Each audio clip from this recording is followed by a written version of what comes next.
something wild just went down. Christian Combs, Diddy's son, reportedly fired shots at 50 Cent online. He didn't hold back, saying straight up that if he ever crosses paths with 50, he's going to slap him. But that's only the beginning. Things are getting darker. After 50's explosive new Netflix documentary dropped, fans believe multiple big names are allegedly trying to take him down. The level of tension in the industry right now is insane. And these aren't just random people. Some of the names tied to this mess are major players in music and Hollywood. This isn't your usual celebrity feud anymore. From what's surfacing online, 50 Cent is facing heat from multiple directions, and some of these people sound desperate to silence him. The question now is, why? What's got them so scared that they're allegedly willing to risk everything to stop this story from spreading? Let's backtrack a bit. 50 Cent's new documentary, Sean Combs, The Reckoning, just shattered records, pulling in over 21.8 million views in less than a week. That's right.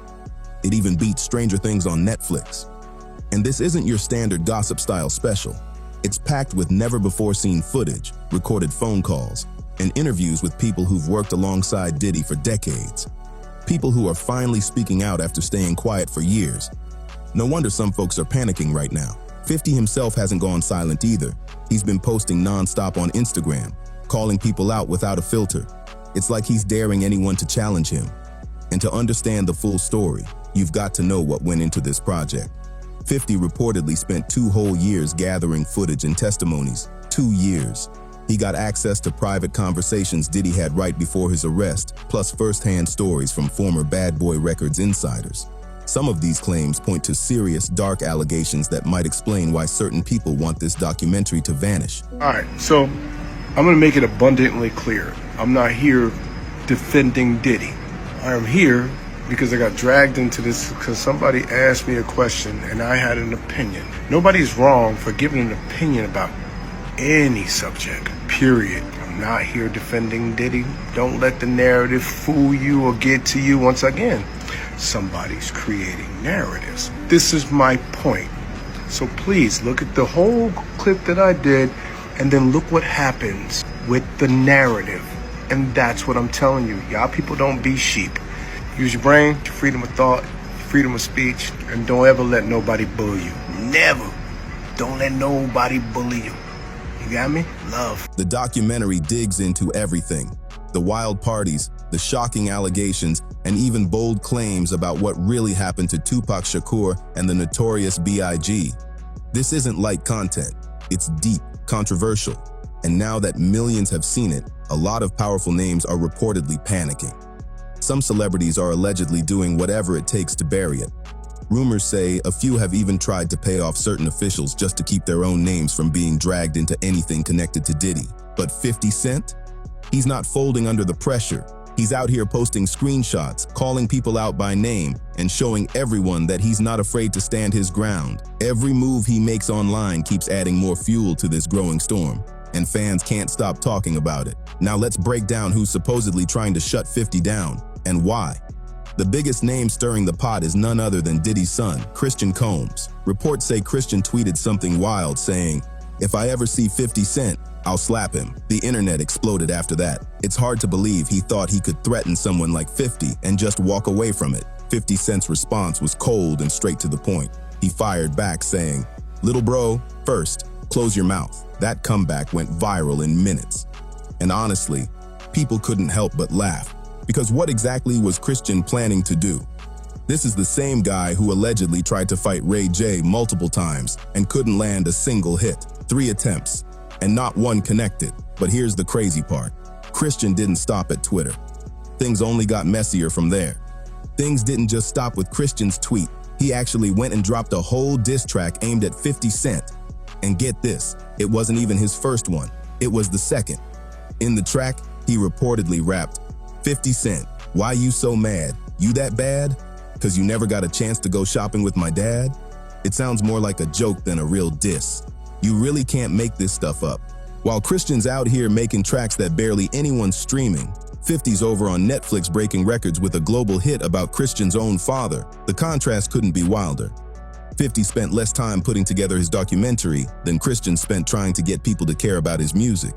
And yet, one's winning millions while the other's just struggling to trend. Here's where things get even more awkward. Christian even released a song named after his own mother, but that didn't boost his career either. The reception was flat, and fans online didn't hold back. Critics say the track lacked real substance, claiming he's leaning more on his last name than actual talent. The documentary even hinted that Diddy himself took years to finish writing a few bars, and that he often relied on others for inspiration, or even lyrics. So maybe the apple didn't fall far from the tree. And let's be honest, these kids grew up in total luxury. They've never worried about rent, bills, or waiting for a paycheck. They've lived their whole lives surrounded by fame and money, and it shows. They act untouchable, like they can say whatever they want just because their father once did the same. But every time they post, diss, or throw shade online, it's backfiring hard. Fans say each move just makes them look worse and fuels 50's momentum even more. It's like they don't realize that 50 Cent has already mastered the art of turning drama into domination. And now, things are getting even heavier because Diddy's twin daughters are catching serious backlash online, and the situation is getting ugly fast. Diddy's twin daughters recently spoke out, and their comments didn't sit well with the public at all. They told everyone to rise above the drama and to stop paying attention to what's going on. But a lot of people were stunned by that reaction. How could they ask others to just ignore everything when their own father has been caught in such serious allegations, some of it even captured on camera? Viewers were quick to call them out, saying it's completely tone-deaf to defend him after everything that's come to light. The backlash came in fast and hard. Within hours, their social media pages were flooded with angry comments, forcing them to eventually turn off their comment sections entirely. It got so intense that even fans who used to support the family started distancing themselves. Many felt that instead of encouraging healing or accountability, the twins were trying to protect their image and their father's reputation at any cost. And honestly, a lot of people couldn't sympathize with them. They pointed out that Diddy's actions have affected real people, individuals still living with emotional scars and trauma. To watch his daughters brush that off and tell survivors to move on just made everything worse. But there's one member of the family who's handled things very differently, Chance Combs. She's the only daughter who stayed silent through all of this chaos. Even when she spoke during her father's sentencing, she kept it calm, respectful, and mature. She didn't downplay what happened or turn it into a media moment. That kind of composure earned her quiet respect from the public. Meanwhile, the twins seem more focused on keeping their social life alive, attending Kardashian parties, posting glamorous photos, and acting like the world hasn't shifted around them. It's clear they're prioritizing status over sensitivity, and people are calling them out for it loud and clear. And just when the controversy couldn't get more unpredictable, actor and comedian Marlon Wayans decided to jump into the mix. On the cruise show in Los Angeles, he openly defended Diddy, saying that 50 Cent was wrong for releasing the documentary because it was kicking a man while he's down. That statement shocked a lot of listeners. Then Wayans went even further, bringing up karma, saying 50 should be careful because what goes around comes around. His comments sparked major debate online, with some agreeing and others blasting him for defending someone accused of such serious actions. It's safe to say his defense didn't exactly land the way he hoped. 50 Cent put out this Diddy doc, and Marlon was asked about this Diddy doc on, what is this, 92.3, okay, in LA. And they asked him, did he watch it? And he said he was diddied out.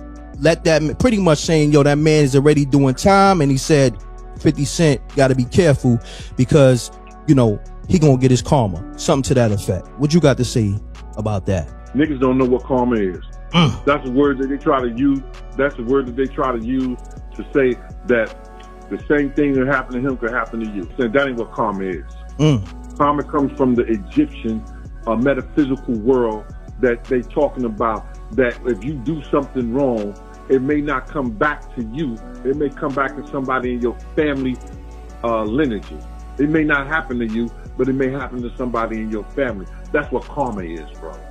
So when people be speaking of karma, you got motherfuckers like Diddy that do shit all the time, but shit don't never happen to them. Marlon Wayans didn't just defend Diddy, he doubled down. During his radio appearance, he said Diddy just needs time to sit with God and have a conversation instead of being destroyed publicly. That statement instantly set social media on fire.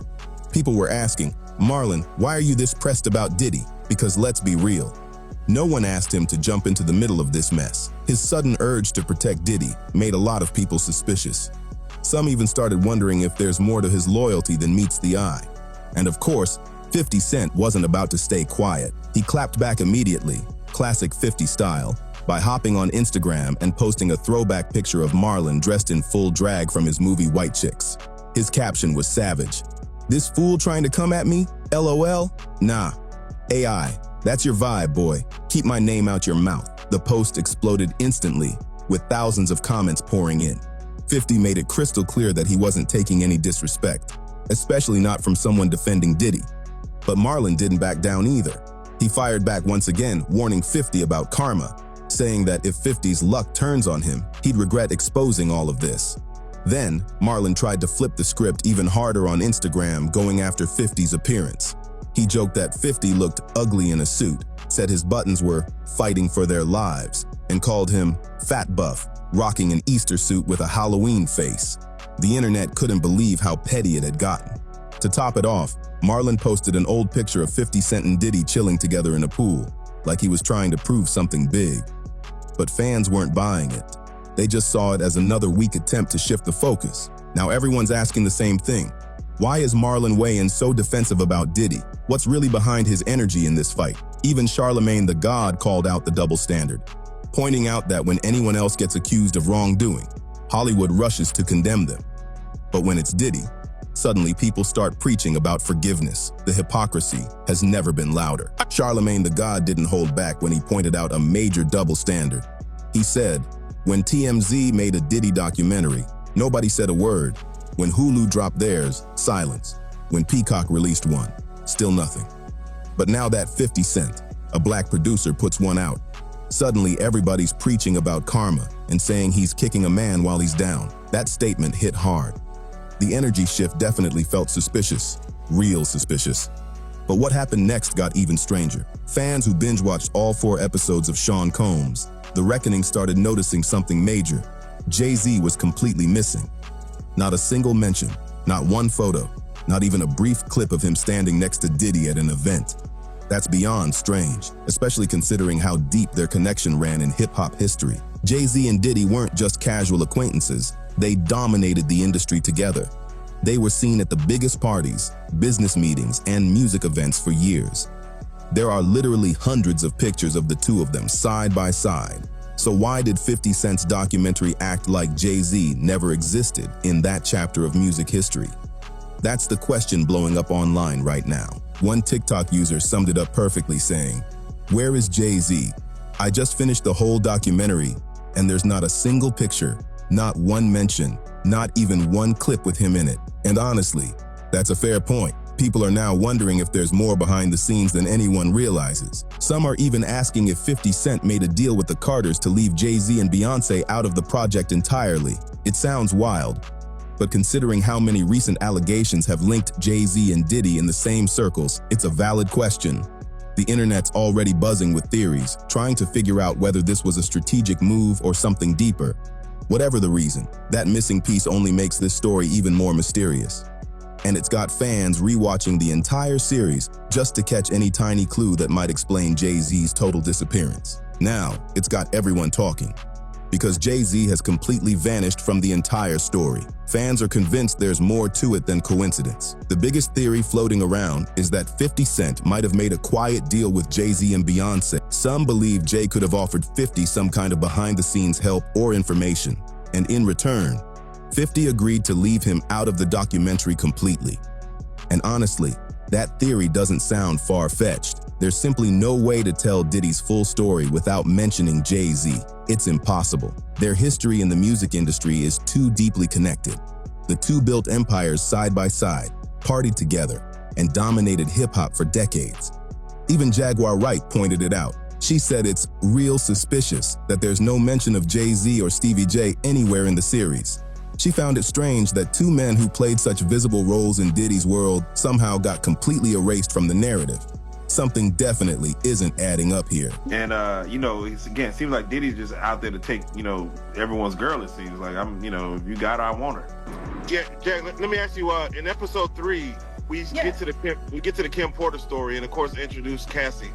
What are your thoughts as far as how they portrayed Kim Porter with this Reckoning documentary? They didn't portray her at all. That's the thing. They didn't portray her at all. She was spoken for by Kalima. That was interesting to watch. You don't think? Kalima's testimony? She was probably the most pitiful witness they brought up to speak about all of this in the entire thing. Kalima? Wait, why you say that? She was emotional. She was emotional? That's what you call it? That's what I'm trying to call it. Capricorn Clark was emotional. I'll give her emotion. I'm sitting there looking at someone, in my opinion, who appears to be struggling with a substance issue, trying not to fall apart on camera. Meanwhile, nobody paying attention to the fact that she's sitting there afraid to really say anything at all because she's in the middle of a custody battle and she's trying to get her kids back. And she's got to be careful of whatever she says because it could make it impossible for her to get her kids back. Did nobody pay attention to that? Yeah, no, she said she wanted $5K from Diddy. She wanted $5K from her former bandmate and a billionaire. And he wouldn't even give her $5K to help her get her kids back? Why not? But then again, nobody's talking about who her husband is and who her husband is to Diddy. He's one of Diddy's #1 minions. Oh yeah, no, that's news. He's a loyalist. He is a Diddy doo-wop-bop. Kalima's also bisexual, so I'm finding it kind of interesting that she didn't see anything, she wasn't around anything. Jaguar, Wright has been saying it for a while now. Certain powerful people somehow manage to erase themselves from Diddy's story. And she wants answers. How does something like that even happen? Is Jay-Z really influential enough to vanish from such a huge piece of music history? What kind of strings did he pull behind the scenes to make that possible? Nobody seems to have clear answers, but it's definitely raising eyebrows. And while everyone's focused on who disappeared, there's another name people can't ignore: Jennifer Lopez. Her silence through all of this is deafening. Fans are starting to bring up her connection to one of the most infamous incidents from the early 2000s, the New York nightclub shooting that changed everything. J-Lo was reportedly there that night, and according to past reports, a woman named Natanya Rubin was hit in the face and still carries bullet fragments in her skin to this day. That old case is being re-examined in a whole new light now that Diddy's name is back in the headlines. All Jennifer Lopez had to do was marry a white boy, Oscar winner, for people to stop remembering that she had a gun in her pocketbook. She had gunshot residue on her hands the night that Natanya was shot at that club. For all we know, that bullet came from the gun that was in her hand. And not once has she spoken up for the betterment of that woman. Not once has she donated to her family or for her medical bills that she's still paying, or say something in her defense to stop Puffy from gaslighting her and trying to put hits out on her because he was afraid that maybe one day they would open the case and she still has the bullet fragments in her face. Like J-Lo has said, nothing. You really thought that just running off and marrying Ben Affleck was going to take you out of the Diddy downfall? But it saved her the first time though, didn't it? Because as soon as that club was over and as soon as they finished interrogating her, when she sat there and cried like a baby, I don't want to go to jail. I don't want to go to jail. Benny Medina put her with that drunk white boy until she ran him off. Like, there are people sitting here screaming out at the toll that the atrocities that Sean Combs has done to their lives, and you're trying to avoid your part in the story or the fact that you never spoke up. You want to tell people on the low and put it out there that the movie was about you getting away from Puffy, but you didn't think about the trail of girls that you left behind. What happens to Cassie if J-Lo had said something? The diddler back then. Would Cassie have ever been a victim? Answer me that. Because that situation happened in the late 90s. That situation happened before Aaliyah passed away, and Aaliyah passed away in 2001. He didn't get with Cassie until 2009, 15 years after he was with Jennifer. If she had to come forward about the abuse that she suffered in a relationship with Sean Combs, Cassie would never have gone through what she's gone through. J-Lo being a stand bitch is Cassie not getting punted in a fucking hallway. And here's where things get even colder. Jennifer Lopez has never said a single word to support Natanya Rubin, the woman who was shot in that nightclub years ago. Not one statement, not one donation, not even a moment of public acknowledgement. Nothing. People online have been pointing out that J-Lo never spoke up for the victim, even when Diddy allegedly tried to gaslight Natanya and shift the blame onto her. It's heartbreaking and infuriating at the same time. And what did J-Lo do after all that chaos? She walked away from the entire situation, got with Ben Affleck, and seemed to rebuild her image as if none of it ever happened. Fans say it looked like she was trying to erase her connection to Diddy completely. Like that chapter of her life could just be wiped away by a Hollywood romance. But the past doesn't stay buried forever. Here's what really stings. If J-Lo had spoken up back in the late 90s about what she allegedly went through, maybe Cassie Ventura and others wouldn't have suffered the same kind of pain later. If she had come forward and told the truth back then, maybe things would have turned out very differently for a lot of women connected to Diddy. Instead, she stayed quiet, reinvented herself, and distanced from the chaos, leaving behind unanswered questions and a trail of silence that still hurts people today. That's cold, real cold. Meanwhile, Diddy's legal team wasn't about to just sit back while 50 Cent's documentary took over Netflix. The moment it dropped, they went on the offensive. Reports say his lawyers immediately sent Netflix a cease and desist letter, labeling the series a shameful hit piece. They claimed it included stolen footage and confidential clips that were never meant to see the light of day. The timing of that legal move only fueled the conversation further, because if there was nothing to hide, why move so fast to shut it down? Diddy's legal team is coming hard at Netflix and 50 Cent, claiming they broke the law by using private footage without permission, and they're threatening to sue for millions. But here's where it gets wild, because the story behind that footage is almost unbelievable. According to reports, the videos came from a videographer Diddy himself hired. That's right, he literally paid someone to follow him around and film everything during the days leading up to his arrest. Diddy apparently thought he'd walk away from the charges and turn the footage into his own I'm Innocent documentary.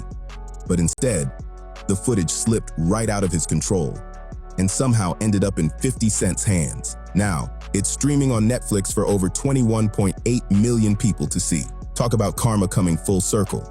Diddy basically filmed his own downfall. And here's the kicker. Those recordings include conversations between Diddy and his own lawyers. Normally, that kind of content would be protected by attorney-client privilege. But once you record those talks, that protection disappears. That means anyone who gets hold of it can technically buy, sell, or share it. And that's exactly what seems to have happened. Sources say Netflix paid a huge amount to secure those clips, and now they're the centerpiece of the entire documentary. In the recordings, you can reportedly hear Diddy talking to his lawyer, stressing over how badly he's losing the public narrative.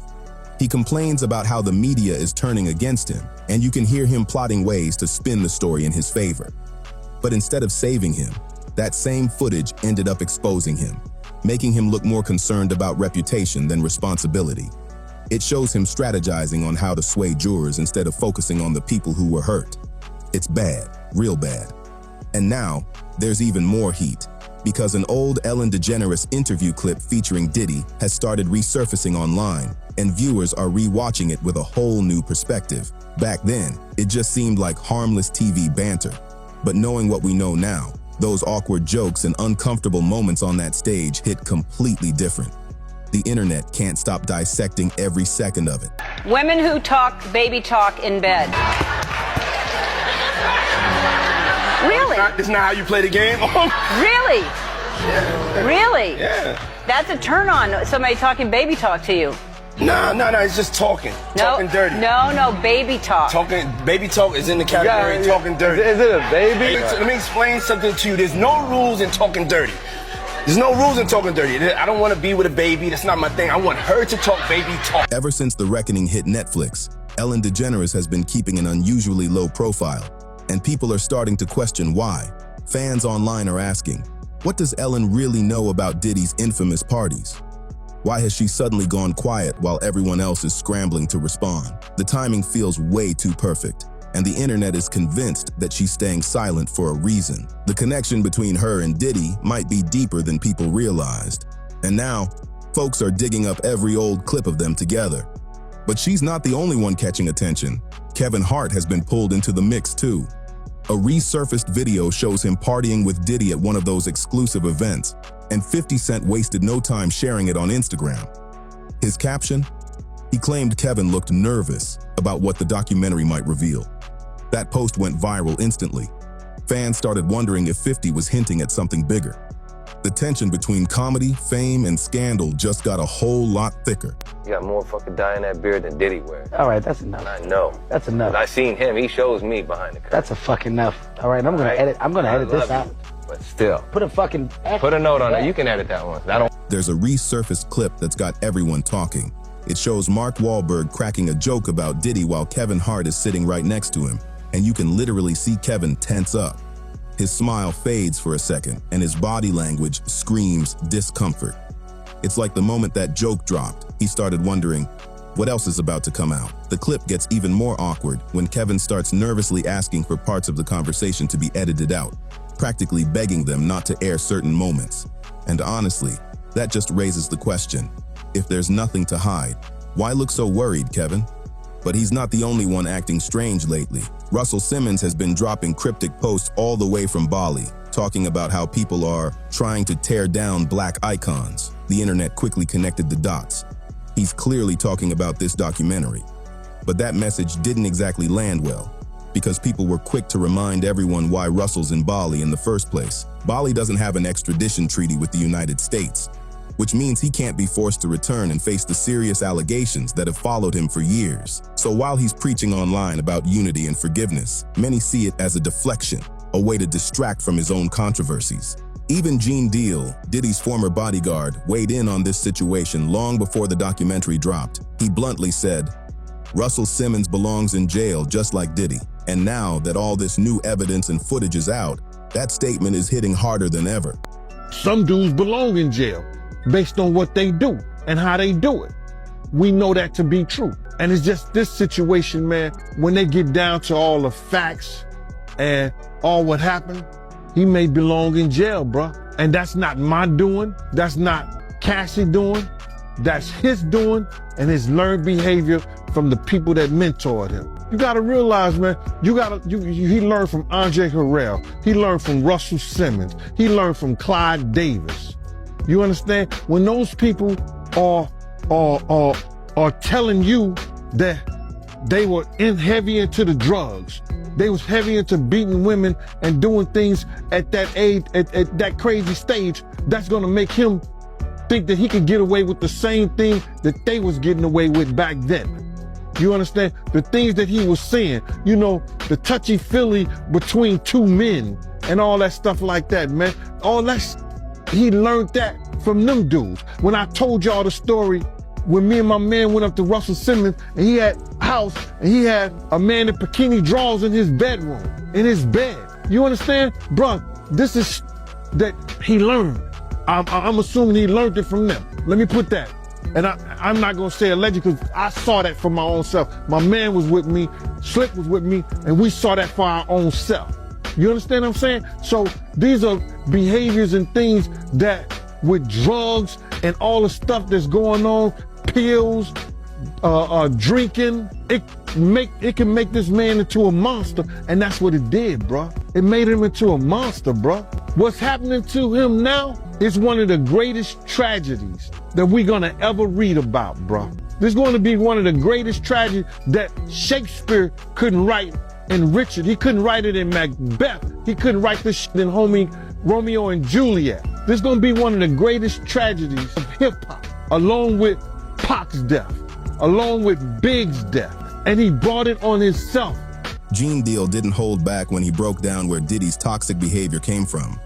He claimed Diddy learned it straight from industry veterans like Russell Simmons and Clive Davis, powerful figures who, according to Gene, showed him that fame and money could make him untouchable.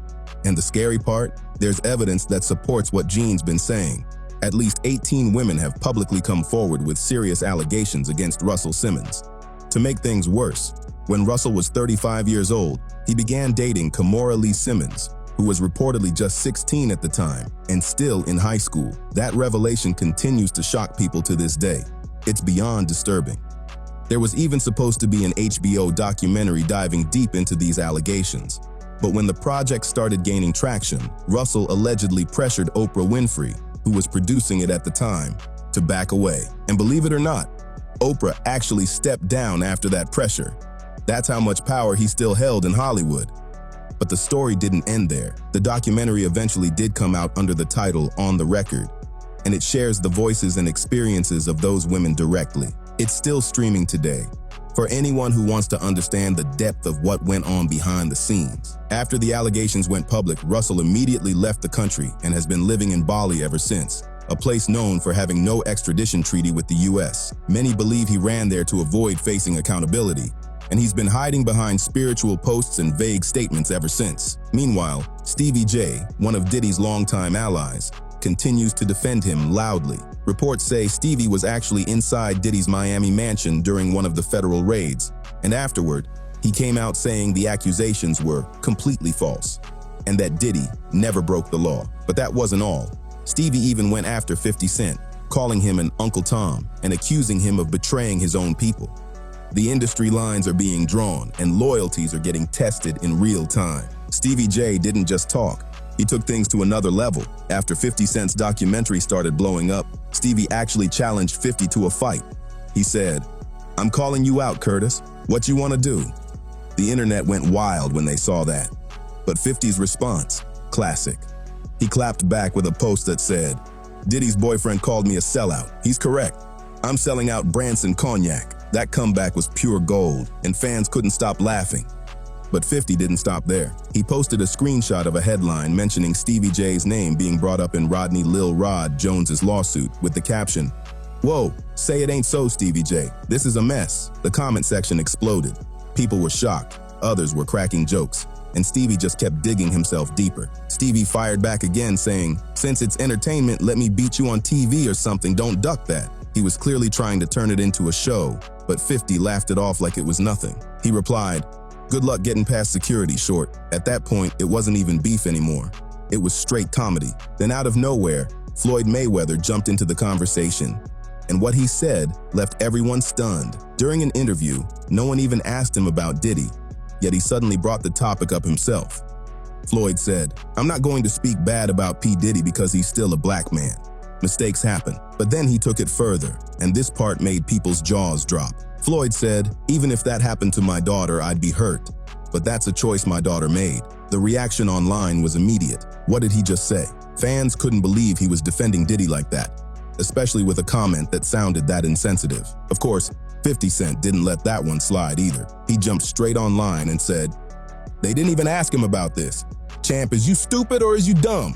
Get out of your head, you sound like a hater." That line went viral instantly, and because 50's known for his ruthless sense of humor, he took the trolling up a notch.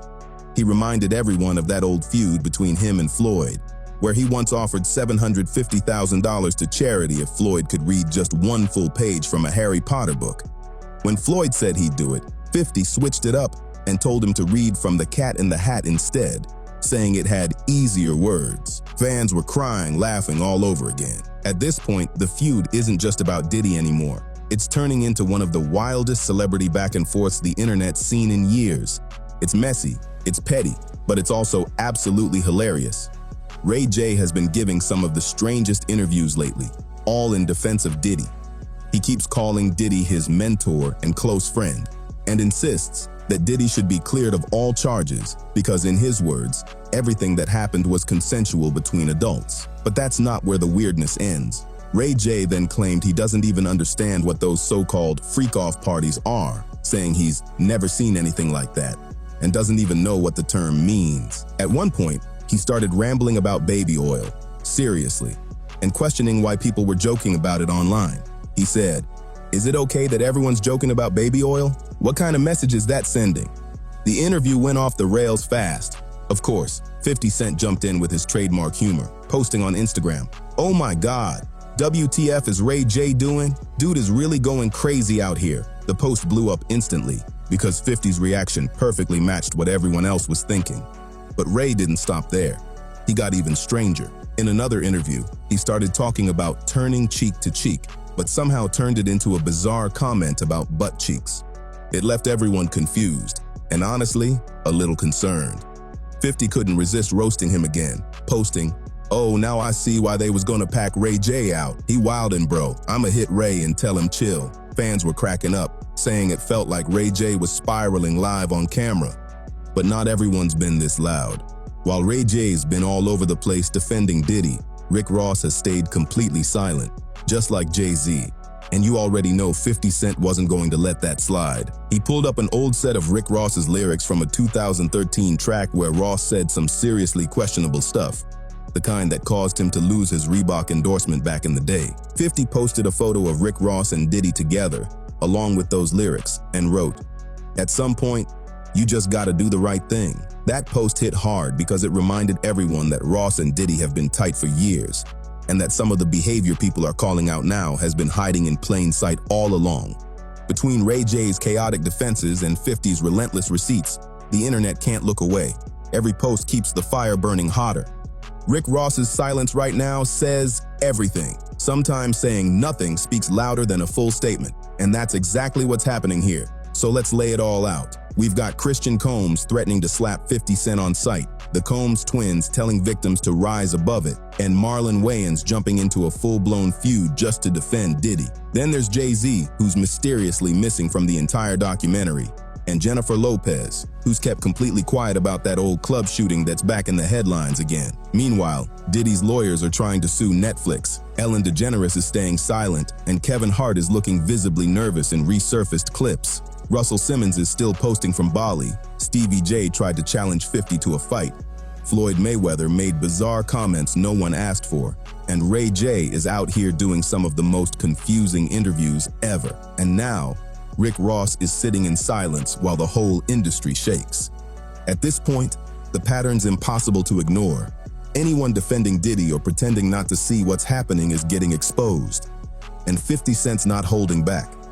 Whether you love him or hate him, he's pulling receipts, dropping names, and putting the entire entertainment world on notice. While the entertainment world tries to catch its breath, 50 Cent is showing no signs of slowing down. In fact, he's just ramping things up with talk of expanding his explosive project, Sean Combs. The reckoning into a multi-part investigation. And here's the wild part. It might not stop with Diddy. Sources close to the production say 50's team has already started gathering information on other powerful figures who allegedly played a role in covering up or protecting bad behavior in the music industry. He's calling it cleaning house. And people in the business are nervous.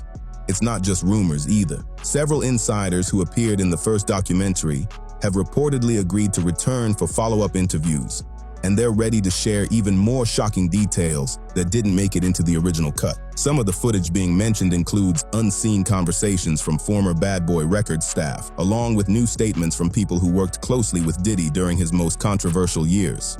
And 50 isn't just stopping at Netflix.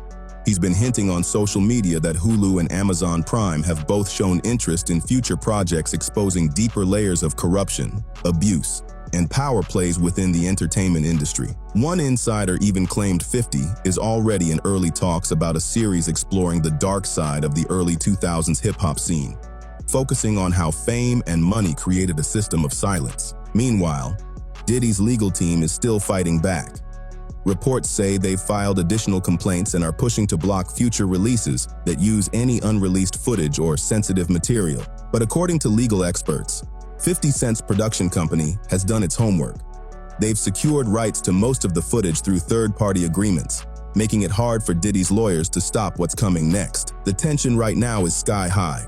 Fans are demanding more. Celebrities are scrambling to protect their images, and 50 Cent seems to be enjoying every second of it. He's not just exposing one man, he's pulling the curtain back on an entire system that's been untouchable for decades.